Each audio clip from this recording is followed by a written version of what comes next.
Good morning, everybody. Welcome to Gaming with Spirit. My name is Iban Ethos once again, and today I'm doing something a little bit different. I'm both doing a recorded stream and a YouTube tutorial video, so it's going to be a fairly short thing this morning, but it should be fairly informative, which is kind of what I've been aiming for my stream to be. So we're going to quickly switch over here to Twitch. Make sure Twitch is at the correct thing.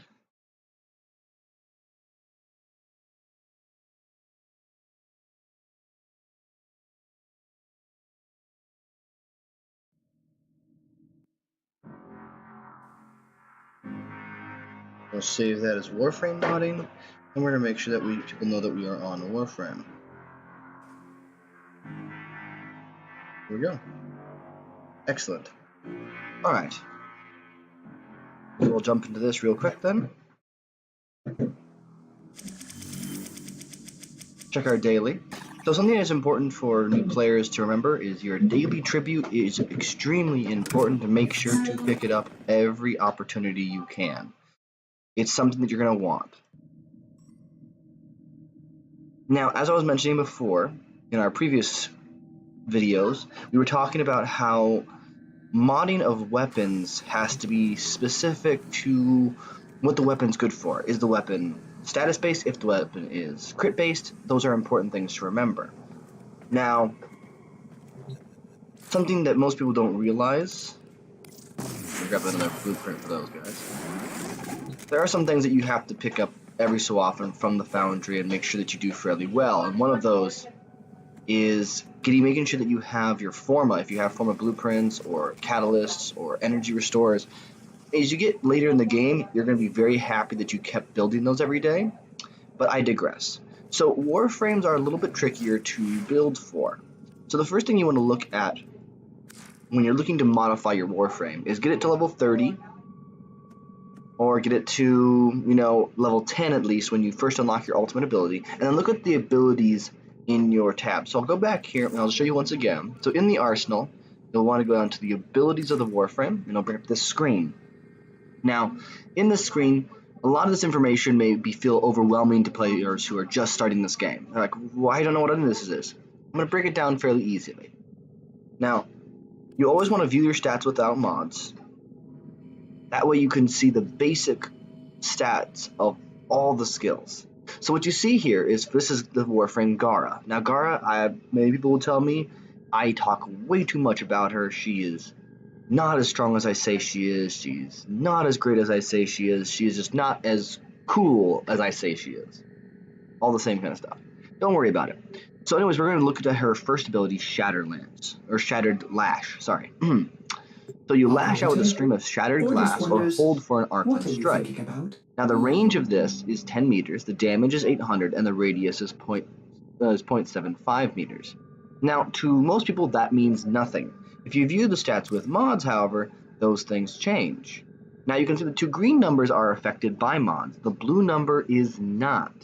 So if you see an ability that has a blue number also when you view it with mods, it means that ability is not affected by mods in any way, shape, or form. Something to remember, because a lot of times people get frustrated, like, why, how can I not increase this 1% that I want to increase? If it's blue, it's a permanent fixture based on the rank of the ability, not based on the mods equipped.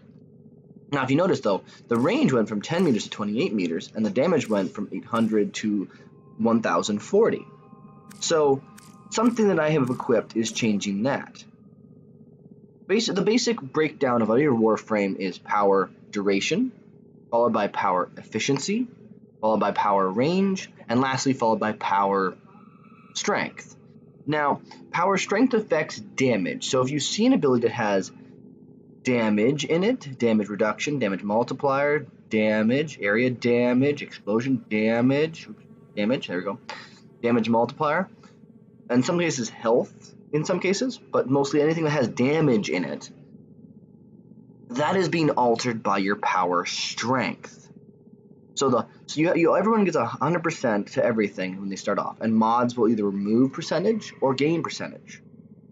So if I have 200% damage power strength, then I'm going to get twice as much damage from my abilities that I normally would get. As you can see here, I got a slight increase because I'm not at 200%. Now, power efficiency, duration, and range are exactly similar. They all start at 100%, and power range, which is the next one up, affects the range of abilities. Sometimes the radiuses, sometimes the scope, and you have to see, hi Sean, how you doing this morning? And when you look at a Warframe's abilities, and this is one of the reasons why you have to look at stats without mods and then with mods, and you have to look at what mods do what, put them on and check them what they do, so you'll know what mods are affecting your abilities in what way. So a lot of Warframe modding comes down to not just being, throwing on the biggest number stuff. It's about figuring out what abilities the Warframe has that's going to complement the mods that you're putting on there. So in this case with Gara, she has a certain very specific playstyle to her, and that playstyle is different. It's different than what most people play her as. No, I actually would say it's probably the most common way that people play her, if they know how she runs. Now, that means because of that, the way that I build her is not what people would consider to be a prime build for damage or a prime build for range. It's kind of a weird combination. And that sometimes comes down to play style. If you play a Warframe and you're playing Banshee and all you want to do is run around and shoot people, you don't need to modify her for her Sonic Quake. You want to modify her maybe for her sonar to get that extra damage off of enemies, or you want to modify her for her silence so you can be more stealthy, or you want to be able to boom people back so you can shoot them easier. So that might mean that you change her range a little bit, maybe make her a little bit less power strength, more efficient. It all depends on your play style in combination to the abilities of the Warframe itself. So keep that in mind. It should be play style first, how abilities function second, and then the last thing you should worry about is big numbers. So the next one we're going to talk about is efficiency. Now, efficiency is fairly straightforward. Efficiency changes how much energy you spend using abilities. Now, you see here, my things go from 25 to 30, 60, 90, 90. So that goes from 25, 50, 75, 75 to much higher. That's because I have under 100% power efficiency. And because of that, my abilities cost more energy, which many people go, oh, don't you want them to be cheaper? Yes. But in Warframe, you have to sometimes sacrifice efficiency, or range, or strength, or duration for greater abilities than something else. In this case in particular, I'm sacrificing a little bit of power efficiency for more strength, a lot more duration, and a decent amount of range. So I am willing to make that small sacrifice. And energy can be kind of easy to generate depending on how far along you are in the game. So it shouldn't be something that you should really focus on. So the next one up, so to kind of touch on power efficiency a little bit more, power efficiency affects not only the cast of the ability, it also affects overtime drain. So some Warframes, well, let's look at someone like Ember. Ember's abilities, she has energy per second. Now there's some enemies there's some Warframes that have energy per second, or what they call channeled abilities.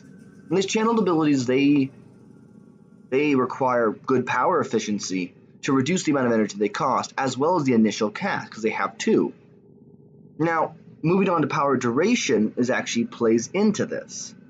So duration affects how long your abilities can be run before they run out. And as you see here with the blue here doesn't mean they're not affected.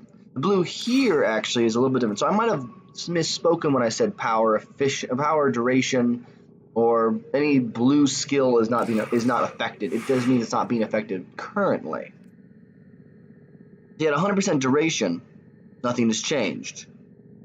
But if I go for something that has a higher duration, you'll see all of a sudden that this has a higher duration. You'll also see this has a lower energy energy cost, at 0.75, which is the lowest you can get for a channeled ability for certain frames.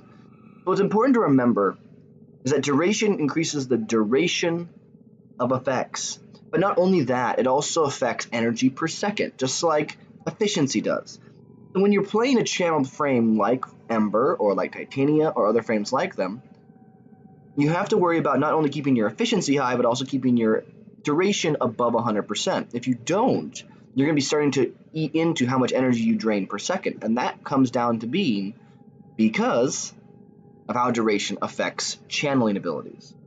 So when you're playing a frame and you see at any one of their abilities that says energy/seconds or energy/s, that's a channeled ability. It's energy per second, which means you should focus on keeping your duration above 100% or at 100%, and then your efficiency as high as you want if you want to reduce the cost.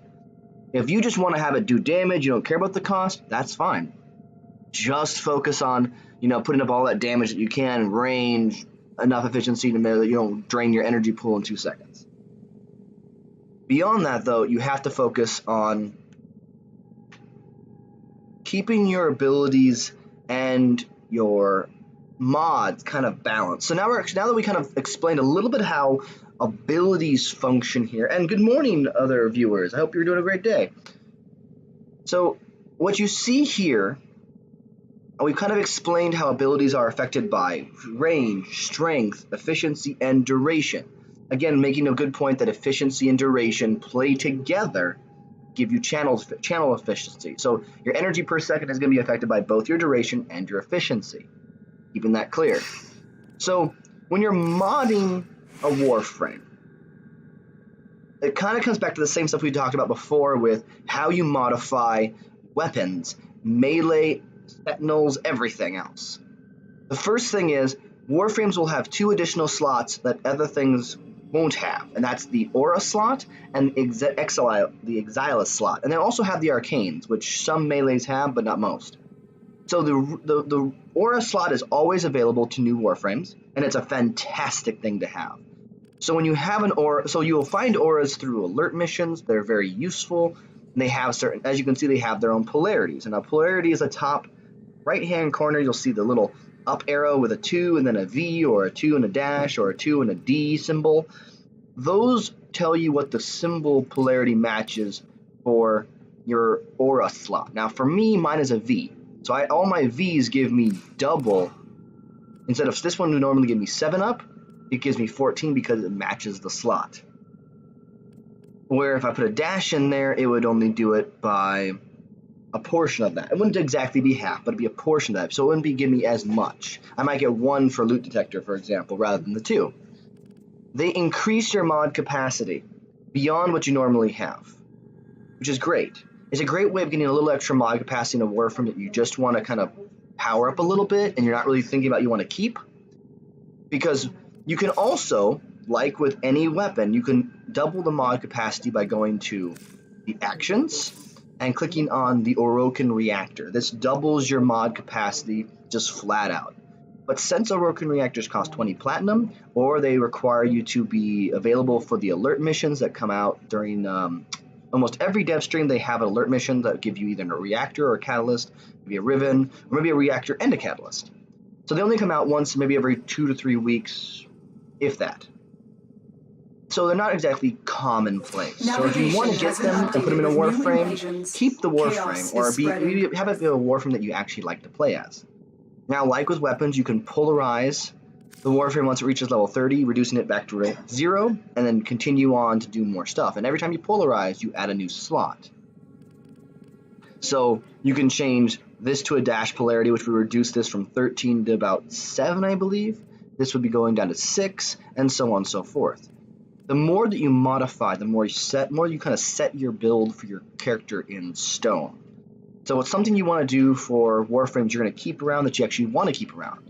If you're just doing it for leveling your MR, just level the frame to 30, don't really focus on what mods you have in it, and move on. I always suggest if you can to keep a Warframe, to keep it, especially a Prime. Don't throw away Primes if you can help it, because they're kind of tricky to get. So one of the things to focus on here is just keeping yourself within a certain range of tolerance when it comes to putting your mods in. As you can see, I have a lot of rare mods, but I surprisingly have a common mod on here.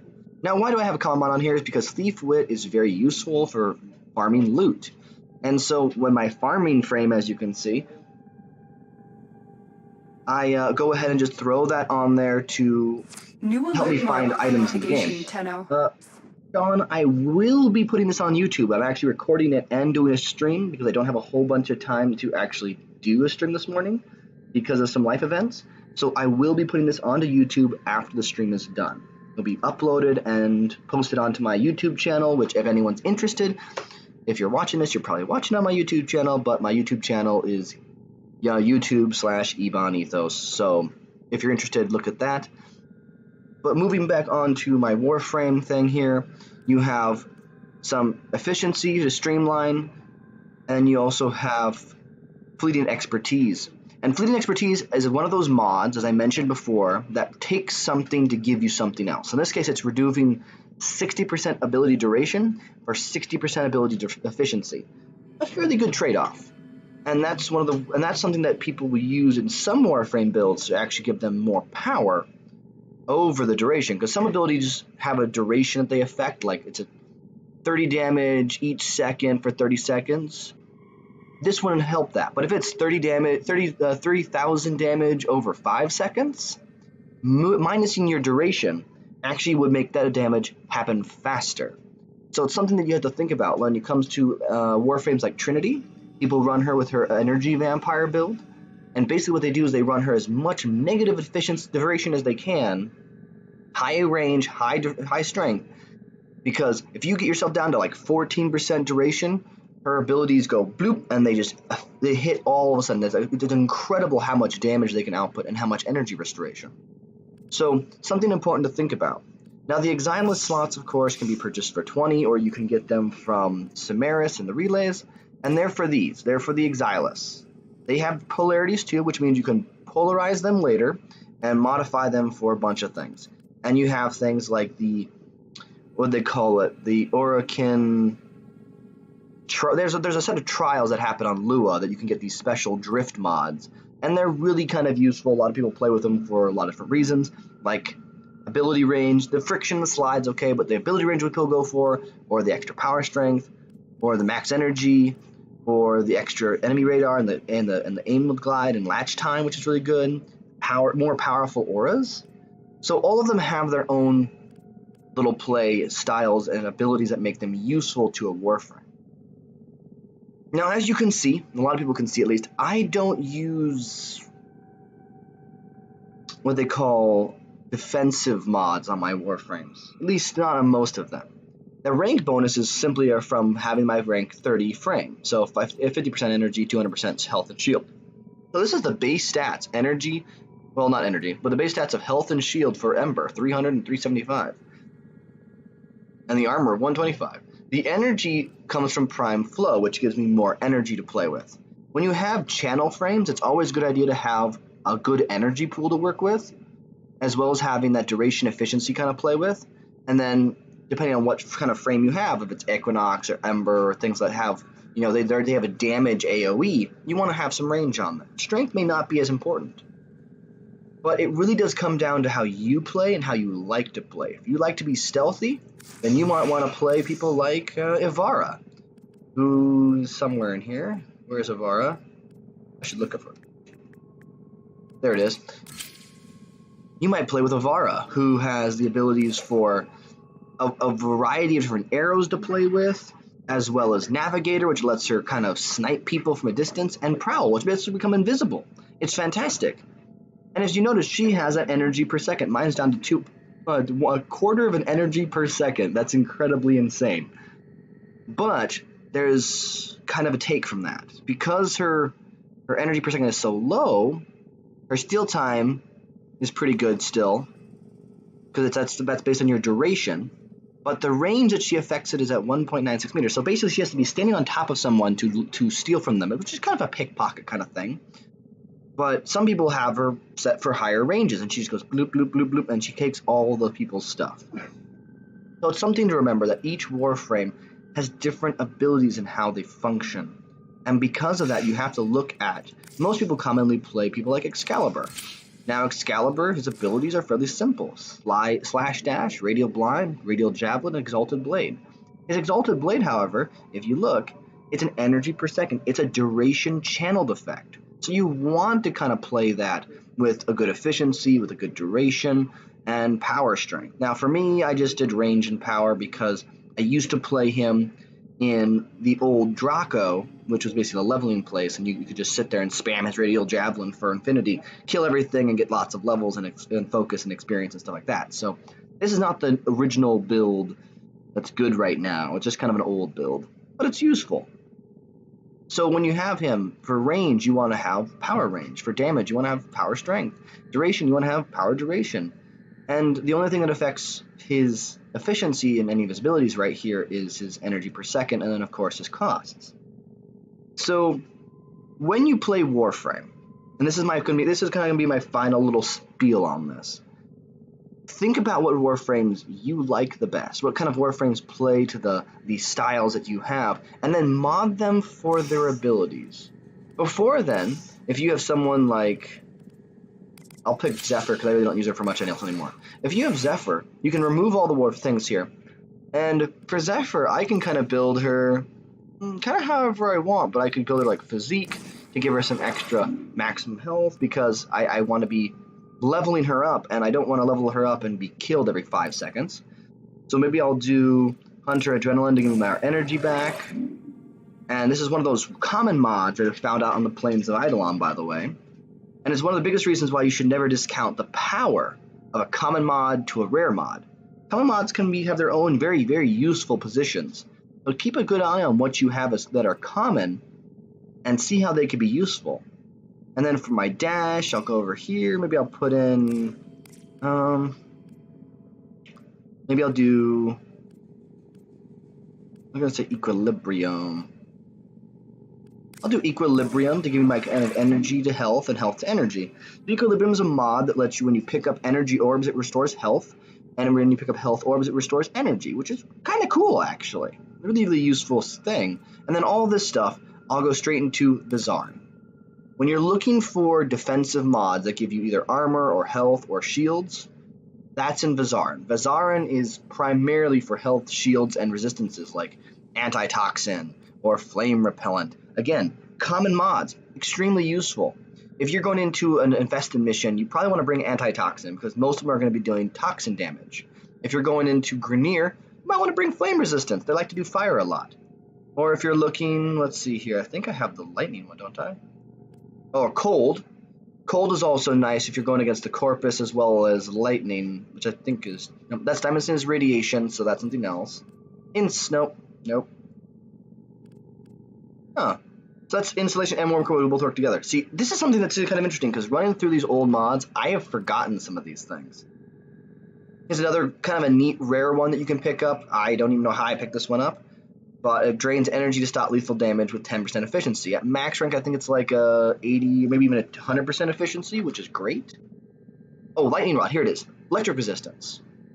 So there's a reason why common mods are useful. Most people will still use Redirection, Steel Fiber, and Vitality in super important builds. Like, now, of course, Steel Fiber is not very useful here because it gives me an extra 16 armor. It's not that great. But on frames that have much higher armor values, it's a fantastic thing. Let's see, look there. These two mods are the only two mods that really give you a big boost to your health and shield. And then I can throw Prime Vigor on there. Look at that, I'm 1300, 1320 of each of those. This frame could survive quite a few things without dying, and that's the important thing. When you're playing with a frame that you just want to level, you just want to give it mods that are going to keep it alive. Because the longer you can keep alive into the higher levels, once you get past enemies that are rank 20, rank 30, you start getting more affinity, which is XP in Warframe speak, per enemy killed. So the higher level stuff that you could actually survive, and even if you can't do any damage, even if you're just there to knock enemies away or keep them together or whatever your frame does, and all you do is just shoot once or twice, and everyone else kills enemies for you, which is actually a better bet if you're looking to level, that's fine. Be the leech. Be the person who can't do anything at first because every frame needs to be there at one point or another. So don't feel bad if you can't do all the things everyone else is doing. Just remember that. Throw on this, and if I was throw on Steel Fiber on top, I can't do that. Damn. Oh well. So, Remember, so those are the most important rules when you make a Warframe and you start to mod it. Look at its abilities, play with it until level 30, and until then, just kind of mod it for defense, shields and health, and getting back energy and things like that are going to help you stay alive. Don't worry about damage. Don't worry about duration, efficiency, or range. Don't worry about any of that until you understand how the Warframe plays at level 10, so you can have all of its abilities to fiddle around with and go, okay, so what mods do I have are going to make these my abilities stronger? Do I like how this frame plays? Do I not like how this frame plays? Play it by ear. I know many people who were Zephyr mains, I have to say that, so they meant they played Zephyr almost exclusively for years before Zephyr was changed enough to make her even stronger. She used to be mostly for making tornadoes and controlling areas. That's pretty much all she was for. And she did it not as good as some other frames like Vauban, who could make much better control fields. So she was not as strong, not as powerful. But because of how people played her and how people built her frame was incredible. After the rework, she was even stronger. And people saw more play with her. But it's something very important to remember is that not all of the frames have the end-all be-all skills, but they do have a skill level to them that makes them stronger if you can actually master their skills, their mobility, and their mods correctly to make them some of the strongest frames in the game. Chroma has the biggest punch of any frame in the world. But just because he has the biggest punch in the world, if you can't build that punch up, don't know how his skills work, he's a useless character. If you're Limbo and all you do is you banish people, you can be the absolute best troll in the world. But if you know how to play him using his stasis along with his cataclysm, along with his, let me see. No, Zephyr wasn't bad after he worked. She was different, but she wasn't bad. But if you know how to play Limbo and use his stasis correctly with his cataclysm and his rift surge, which some people tell me is a horrible skill, you can put enemies into permanent slash damage procs or permanent toxin, because when they go into stasis, the status effect timers are frozen in time but continue to proc, so you can actually kill people with them in stasis. It's actually a great way. People don't realize this, but Limbo can be an awesome tank. Using Life Strike, which is a mod I may have mentioned back previously. Life Strike is, where is he? I don't remember where, oh, there it is. Life Strike is in the Vizarin tree, so it's kind of a defensive one. It gives you life steal when you're channeling your weapon, but reduced channeling efficiency. Fun fact, if you use Life Strike to hit an enemy and you proc slash on them, and you're playing Limbo and you banish them with a stasis, all of a sudden you're healing eternally for as long as that person's in stasis. So if your stasis is 70 seconds long, you have 70 seconds where you pretty much can't die at high level play with slash damage. It's a fantastic way of actually playing Limbo and making him tanky and survivable that people don't realize you can do. On top of that, some Warframes, I won't say all of them, but some Warframes have what are called, have Xenoric, well, not Xenoric, it's augments. They have augments, and one of them I do have, of course, is Gara. My Gara has an augment on her called Mending Splinters. Now, Mending Splinters doesn't give her more power strength, doesn't give her more range, efficiency, or anything else. It just changes how an ability kind of functions, just a touch. In this case, it makes her second ability heal every second, which is fantastic. It's a phenomenal skill. But some Warframes have abilities like Hydroid, and his augments the Pilfering Swarm, which enemies who hit by my fourth ability and are held by them have a 100% chance to additionally drop items. It's one of the few frames, I think one of 3 or 4 frames that people use to farm mods and gear and items and resources all the time because he's so useful. He also has one called Curative Undertow, which makes it so when he pools and becomes immortal, he also heals people when they stand on top of them. So it makes him kind of supporty. So augments change how play style functions, and that's one of the greatest things about it. But it's also something. It also comes back to the same thing I mentioned before, which if you're modding a Warframe, you want to mod it for how you play it. You don't modify it for how Joe, the Supreme One, plays. He's been playing that for 4 years. He probably has been playing that Warframe since it came out. He's been building it since it came out. He's been tweaking, mix-maxing everything. He's going to play it his A way. new alert has begun. Everyone else needs to play it their way. Navigation. So once again, everybody, my name has been my name is Ebon Ethos. I hope you've enjoyed watching this Gaming with Spirit tutorial on Warframe modding. Couple highlights just to kind of recap on it. You build a Warframe to your playstyle, which you really might not know your playstyle until you reach rank 30 with a Warframe. So at first, you pretty much just want to do as I mentioned with Zephyr down here. Build your Warframe for survival. Give them shields, give them vitality, give them armor if they have a decent armor value. And once they hit level 10 at least, then you can see what their full scale of abilities are and go, do I like this Warframe? Will I play this Warframe? Do I really like this Warframe? And if you do some online research. There's a couple weird things about Warframe abilities that aren't stated in the game. Like with Gara. Her first ability actually scales off her melee mods, but no one says it. It doesn't even say it in the game. You have to find this out through a wiki. And so there's some small subtle things you might have to look up yourself to find out.